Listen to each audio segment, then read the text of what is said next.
신약 성경 168쪽 되겠습니다. 요한복음 12장 24절부터 26절까지 한 목소리로 하나님 말씀을 읽도록 하겠습니다.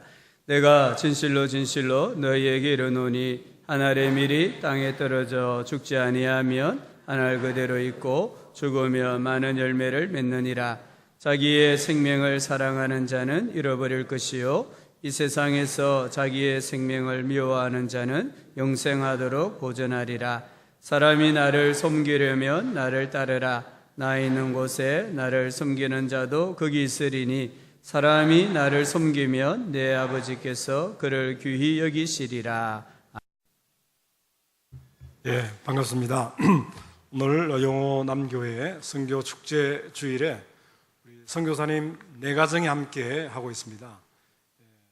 말씀 전한 이후에 잠시 소개하는 시간을 갖겠습니다만은, 저는 카자흐스탄에서 사역을 하다가 16년을 사역을 하다가 태국으로 이제 옮겨서 태국에서 만 6년을 사역을 했습니다. 그리고 이제는 본부에 들어와서 본부에서 사역을 하고 있는 정규 선교사이고요.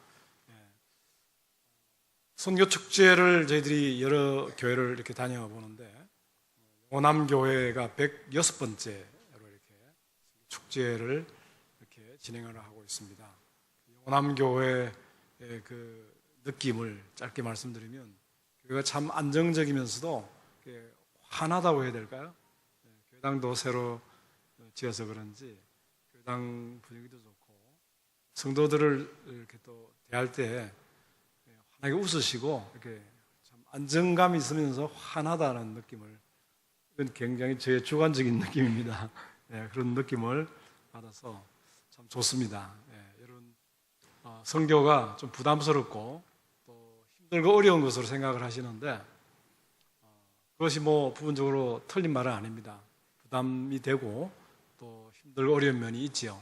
하지만 이 선교는 정말 우리가 축제라고 부를 만큼 정말 우리에게 신나는 일이고 우리에게 정말 가치 있는 일입니다. 그리고 행복한 일입니다. 우리가 선교할 수 있다는 것은 정말 하나님께서 우리에게 주신 놀라운 그 특권입니다. 그리고 하나님께서 굉장히 기뻐하시는 일입니다. 하나님께서 정말 오래 참으시면서 이루고자 하는 그 마음의 소원이 바로 이 선교이십니다. 그래서 이런 귀한 선교를 우리가 좀 더 잘하고자, 좀 더 우리 영호남교를 통해서 활발하게 한번 일으켜보자, 그런 소원을 우리가 갖고 있기 때문에 이런 선교 축제 주일을 보내는 것 아닌가 그런 생각을 합니다.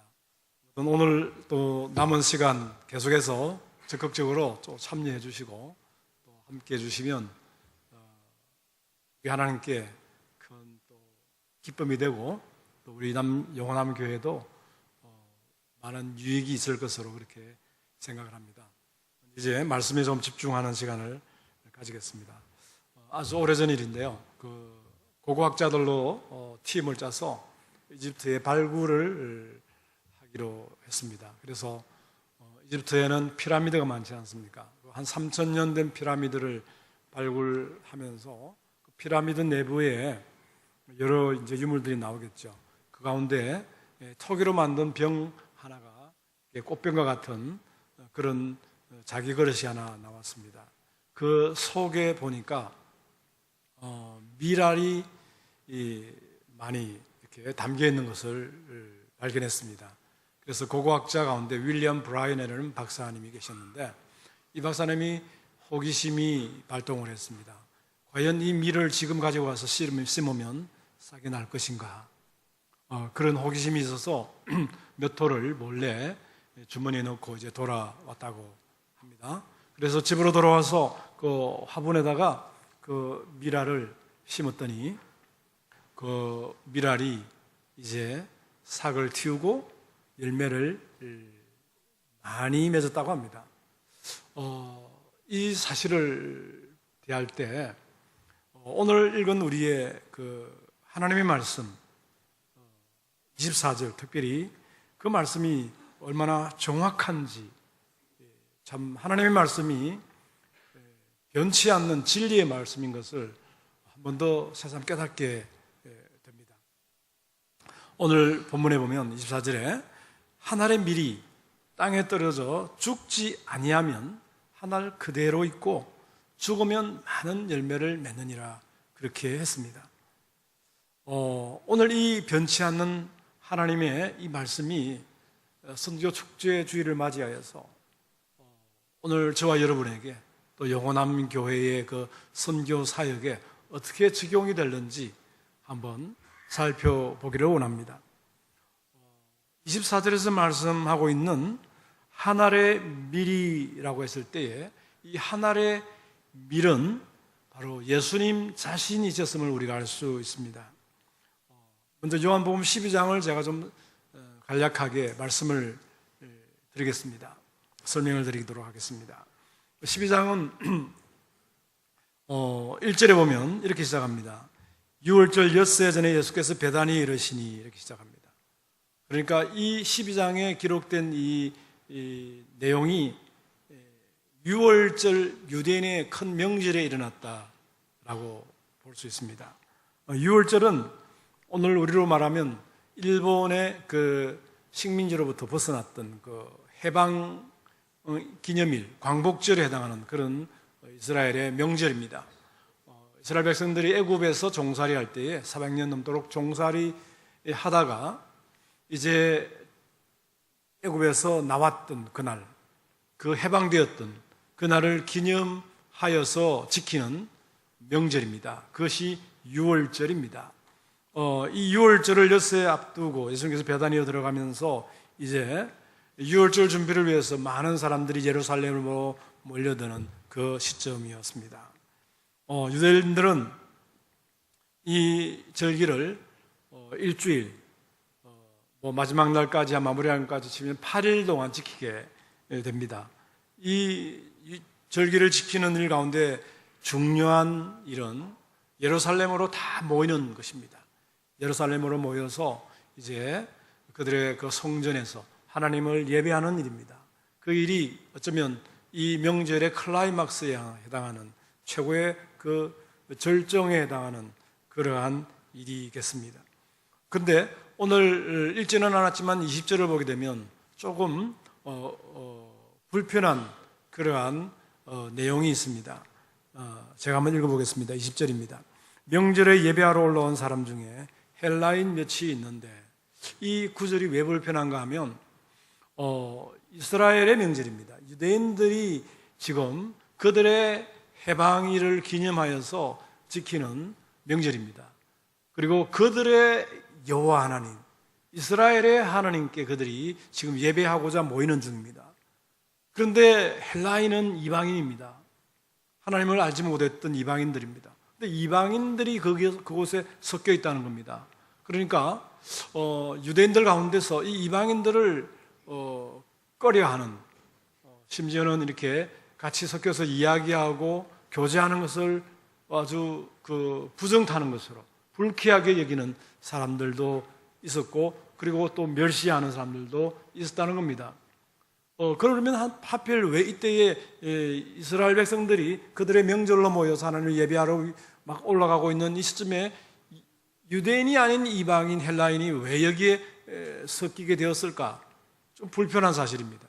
그래서 그 불편함을 그들은 이렇게 아마 감내하고 있었을 것 같습니다. 그런데 한 걸음 더 나아가서 이 이방인이 가만히 있어서 조용히 예배 함께 드리고 사라지는 것이 아니라 도발적인 제안을 하는 겁니다.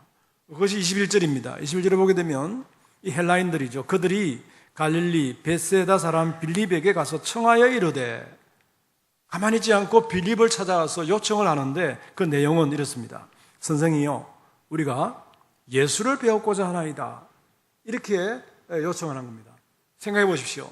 그냥 좀 부담스러운 사람이 옆에 있는 것도 좀 불편한데 한술 더 떠서 지금 예수님을 좀 만나고 싶다라고 빌립에게 이야기를 하는 겁니다. 빌립이 얼마나 당황스러웠겠습니까? 많은 유대인들의 눈치도 있고 이렇게 굉장히 좀 어색하고 불편한 상황이 연출된 겁니다. 그래서 빌립은 혼자서 이 문제를 풀 것이 아니다. 그래서 22절에 보게 되면 안드레를 찾아서 의논을 하게 됩니다. 그 짧게 기록된 그 구절이 바로 그런 내용인데 들어보십시오. 빌립이 안드레에게 가서 말하고 이제 상의를 한 겁니다. 안드레와 빌립이 예수께 가서 여쭈니, 그러니까 얼마나 진지하게 이야기했는지는 기록이 안 나타나 있습니다만은 아마 이모저모 살폈을 겁니다. 그리고 난 뒤에 결국 결론은 자기들 선에서 필요 없다. 당신이 무슨 이방인이 무슨 예수님을 만나서 뭘 하겠다는 거냐? 돌아가라. 이렇게 할 수도 있지만 그렇게 하지 않고 이들이 여기까지 온 거 보니까 뭐가 좀 불편해도 뭐가 있긴 있나 보다. 뭔가 좀 이상하다. 예수님께 한번 아뢰나 보자. 라고 예수님을 찾아간 겁니다. 그리고 예수님께 말씀을 드렸겠죠. 예수님, 저 이방인 헬라인들이 찾아와서 이 지금 명절날 바쁜 이 와중에 예수님을 좀 뵙기를 원합니다. 라고 아뢰었던 겁니다. 그러니까 23절에서 예수님께서는 우리가 예상할 수 있는 그 대답과 전혀 다른 방향에서 대답을 하고 계십니다. 우리의 기대는 뭡니까? 시간 없다 그래라. 다음에 오라 그래라. 아니면 빨리 지금 어디로 좀 와서 잠시 만나자고 그래라. 이렇게 대답이 나올 법한데 그렇지 않고 23절에서는 들어보십시오. 예수께서 대답하여 이르시되 인자가 영광을 얻을 때가 왔도다. 이렇게 말씀하십니다.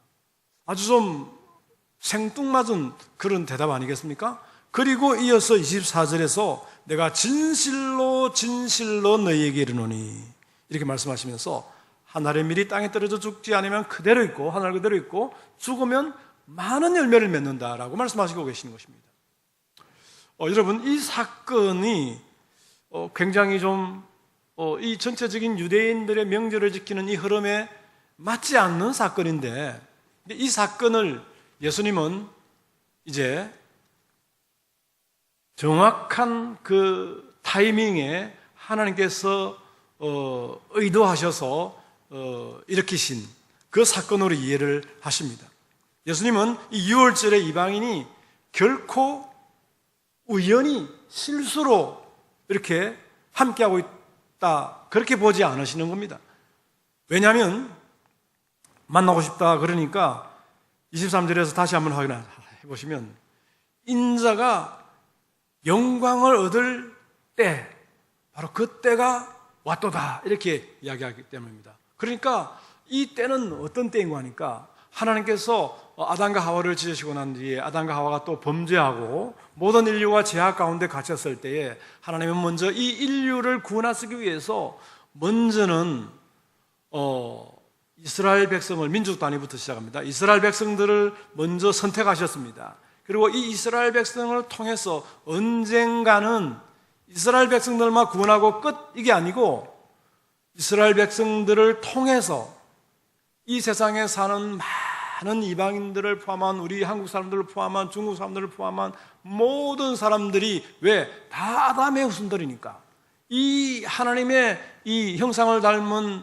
이 사람들을 택한 사람들을 구원하시고자 계획하신 겁니다. 그 계획을 하나님은 세우시고 때를 기다리신 겁니다.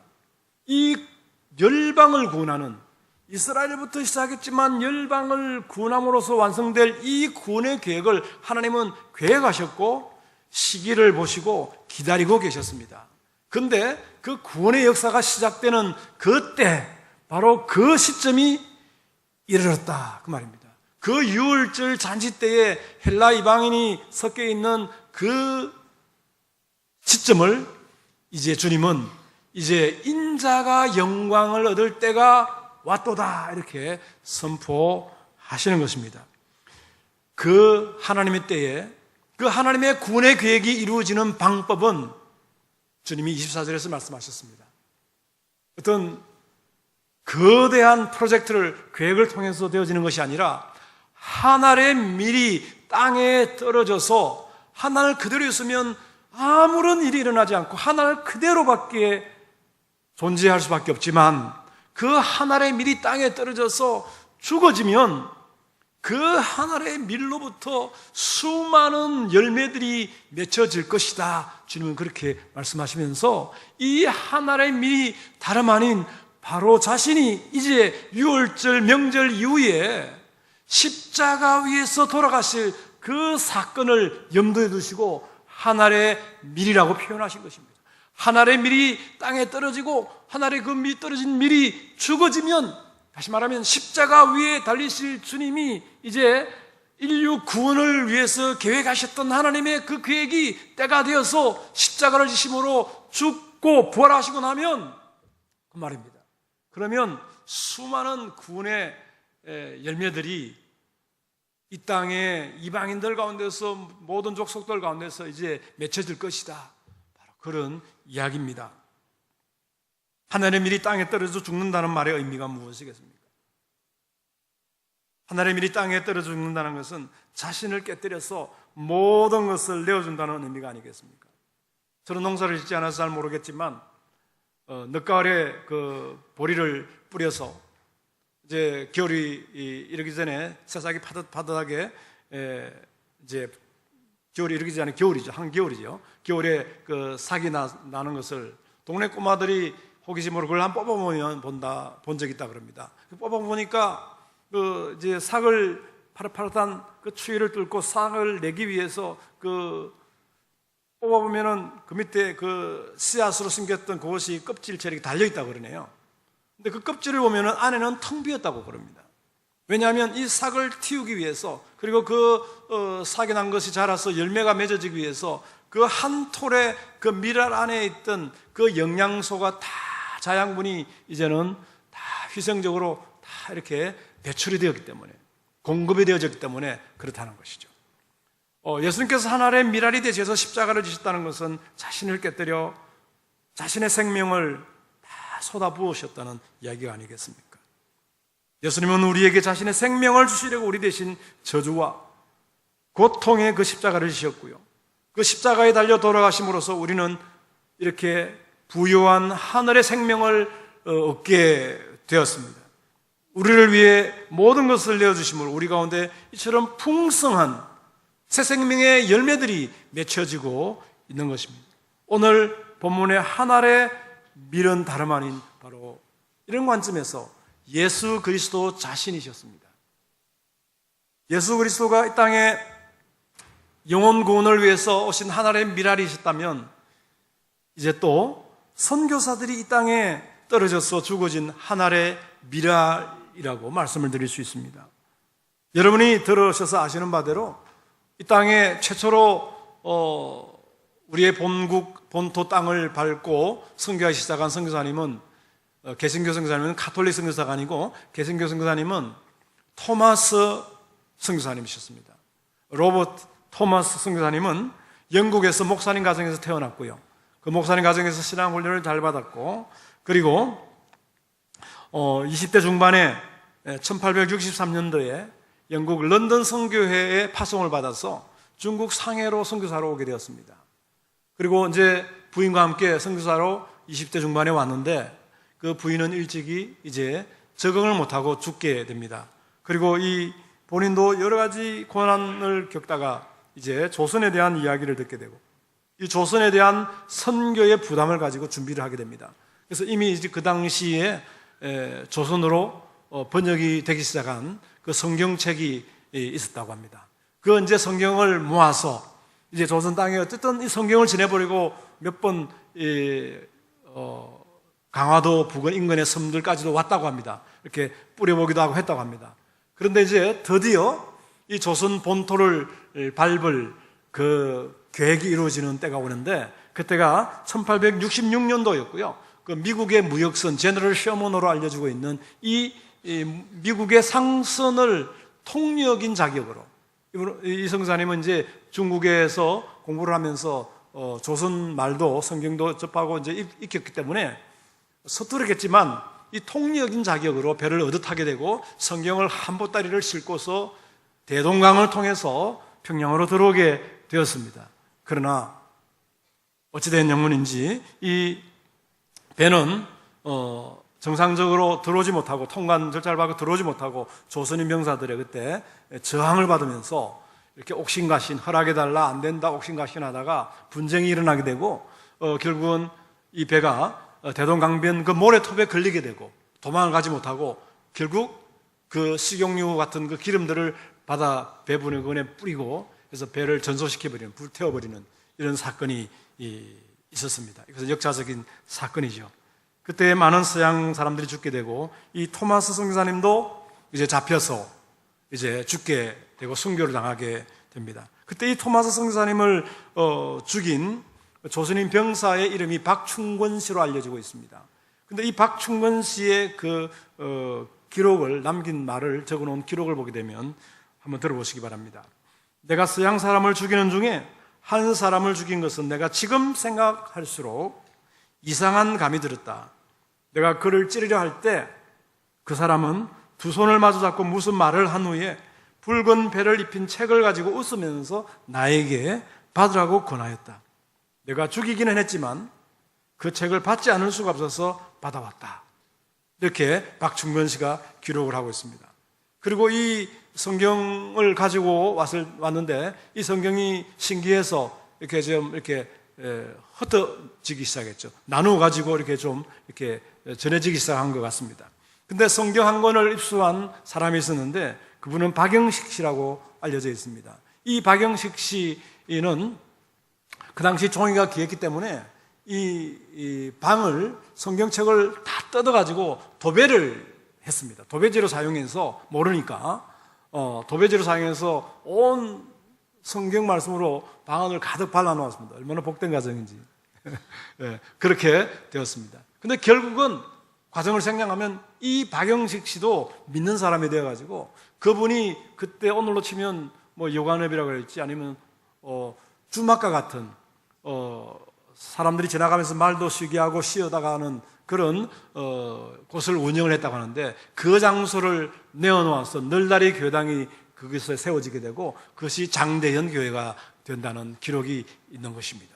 여러분 토마스 선교사님은 조선을 가슴에 품고 들어왔지만 사실은 제대로 변변히 전도 한번 해보지 못하고 하나님 말씀만 남겨두고 하나님 미랄이 되어서 사라지셨습니다. 이 땅을 위해 선교하시다 세상을 떠난 분들 그리고 선교하신 분들의 그 무덤들이 서울 마포구 양화진에 있는 그 외국인 묘역이라고 있습니다.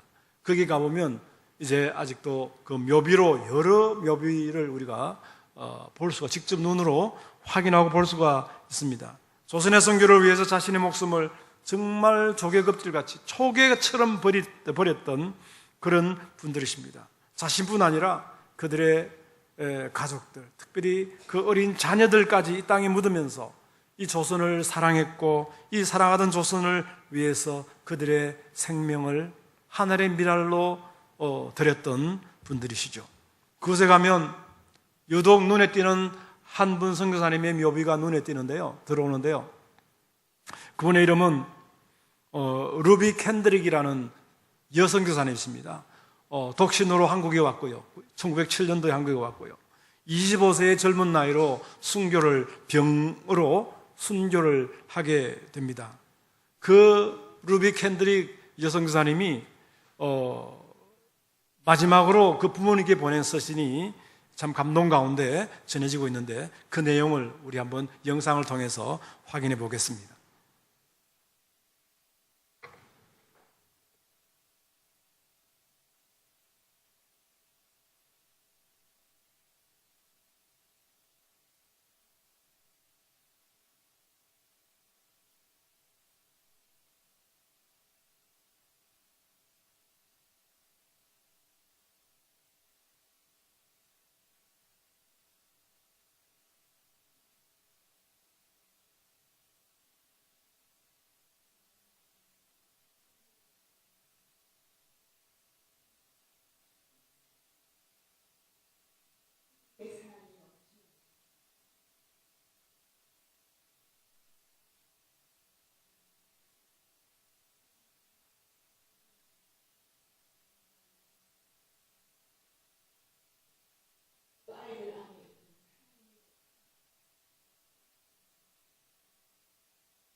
루비 켄드릭 선교사가 죽어가면서 남긴 이 유언과 같은 편지는 후에 그 자신이 다니던 그 감리교회였는데요. 그 교회에 전해지고 그 교회 청년부에게 큰 도전을 주어서 그 청년들 가운데 20여 명의 청년들이 선교사로 헌신하는 그런 열매를 맺었다고 합니다. 기회가 되시면 양화진 그 외국인 모욕에 한번 가보시면 한번 찾아보시기 바랍니다. 그게 물론 영어로 적혀 있습니다. 영어로 적혀 있지만 그 내용은 이런 겁니다. 내게 만약 1000개의 목숨 혹은 심장이 있다면 이 1000개 모두를 조선을 위해 주겠노라. 이런 문구가 그게 딱 적혀 있는 요비명을 여러분이 보실 수 있겠습니다. 그녀는 이 조선을 사랑해서 조선 사람을 위해 죽어진 하나의 미랄이셨습니다. 이들뿐 아닙니다. 이 땅에 6.25가 발발하기 전, 그 1950년 이전까지 이 땅에서 열악한 그 환경 속에서 선교를 하셨던 그 수가 1,500 몇십 명이 된다고 합니다. 이렇게 이처럼 많은 선교사님들이 자신의 고향을 떠나서 조선을 위해서 미랄처럼 그렇게 사시다가 가신 분들이죠. 그분들의 희생과 헌신이 있었기에 오늘 이 땅에 복음의 꽃이 활짝 필 수가 있게 된 것입니다. 만약 100여 년 전에 영국과 미국의 교회들이 자기들의 교회 부흥만 생각하고 자기 나라에만 관심을 가지고 있었다면, 그리고 선교사를 보내주지 않았다고 한다면 이 나라가 어떻게 복음을 듣고 변화될 수 있었겠습니까? 교회가 이 땅에 존재하는 이유가 선교인 줄을 알고 비록 어려움이 있지만 자기 교회, 자기 나라에 머물지 않고 땅끝, 그 당시 이름도 없고 정말 칠흑 같은 어둠으로 짙게 덮여 있었던 이 조선까지 선교사를 보내어 주었습니다. 현재 저와 여러분이 누리고 있는 이 복음의 생명은 죽어지는 한 알의 미랄이 되어서 사셨던 그분들의 헌신과 희생, 땀과 눈물의 결실인 것입니다. 한국 교회와 특히 저와 여러분 영호남교회 성도들이 이들의 헌신적인 섬김을 기억했으면 참 좋겠습니다. 이런 선교사님들 뿐만 아니겠습니까? 이런 서양 선교사님들 뿐만 아니라 이제는 한국인 선교사들 가운데서도 여러분들이 이렇게 하나의 미랄로 자신의 삶을 드렸던 분들이 나오기 시작했습니다. 우리 KPM 교단 선교부 내에서도 우리가 몇 개월 전에 필리핀에서 사역하셨던 고 홍경미 선교사님, 황성곤 선교사님의 그 사모님을 저희들이 먼저 하나님 앞으로 떠나보냈고요. 또 몇 년 전에는 키르기즈에서 사역하시던 독신 여선교사님 김순자 선교사님을 또한 저희들이 먼저 하나님 앞으로 보내었습니다. 그리고 오늘 지금 다시 한번 동영상으로 잠시 짧게 소개하실 그 부부가 있습니다. 브라질에서 하늘의 미랄로 사셨던 고 배봉규 최양수 선교사님의 영상인데요. 다시 한번 보겠습니다.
고 배봉규 최양수 성사님에게는 자녀가 3명이 있습니다. 첫 번째가 사라고, 두 번째가 베드로이고, 막내가 이름이 갑자기 생각이 안 납니다. 근데 그 막내를 약 한 달 정도 되는 것 같습니다. 전에 선교본부가 브라질에서 살고 있는데요. 초청을 했습니다.